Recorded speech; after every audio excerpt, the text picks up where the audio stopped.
டிமார்ட்ல நான் பார்த்து வியந்த அந்த 4 கியூட்டான பொருள் பார்க்கலாமா?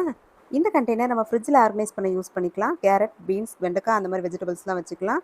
இது பார்த்தீங்கன்னா எனக்கு ரொம்ப ரொம்ப பிடிச்சிருந்துச்சுங்க. கவுண்டர் டாப்பில் இது வந்து டீ தூள் சக்கரை போட்டு வச்சிங்கன்னா செம்ம கிளாஸியாக சூப்பராக இருக்கும். டிமார்ட்க்கு வாங்க போனது என்னமோ கிராசரி தான். பட் அவங்கலாம் கொஞ்சம் ஓரம் நில்லுங்க. இவங்கள முதல்ல பார்த்துட்டு வந்துடுறேன்னு சொல்லிட்டு இந்த செக்ஷனில் முதல்ல போயிடுவேன். என்னென்ன பொருளாக இந்த மாதிரி க்யூட்டாக இருக்கோ அது எல்லாத்தையும் எடுத்து எடுத்து பார்த்துட்டு வச்சுட்டு அப்புறம் வந்து கிராசரி வாங்குறதே வேலையாக போச்சு எனக்கு.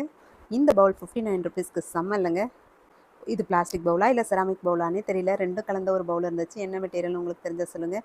இந்த பாட்டில் செம்மங்க. இதை வாங்கினா இப்படி யூஸ் பண்ணுறதுக்கு சூப்பராக இருக்கும். 89 ருபீஸ்க்கு ஒரு கண்ணாடி பாட்டில். இதுவும் சூப்பராக இருந்துச்சு. பட் நம்ம ஆளுங்களை வச்சுட்டு இதெல்லாம் நம்ம இப்போ எக்ஸ்பெக்ட் பண்ண முடியாது. இந்த வாட்டர் பாட்டில் பார்த்தீங்கன்னா 99 ருபீஸ். இதோட குட்டியாக இருந்துச்சு. அது 79 ருபீஸ். இது பாருங்கள் செம்ம க்யூட்டாக இருந்துச்சு. குட்டி குட்டியாக கம்மல் இதெல்லாம் ஆர்கனைஸ் பண்ணிக்க நம்ம வச்சுக்கலாம். நான் ஃபஸ்ட்டு இதை டஸ்ட்பின் எடுத்து பார்த்தேன். அப்புறம் பார்த்தா தான் இருந்துச்சு குட்டி குட்டி கண்டெய்னர். இது பாருங்கள் செம்ம க்யூட்டாக இருக்குல்ல. 19 ருபீஸ்க்கு இந்த மாதிரி ஸ்பைஸ் ஜார்.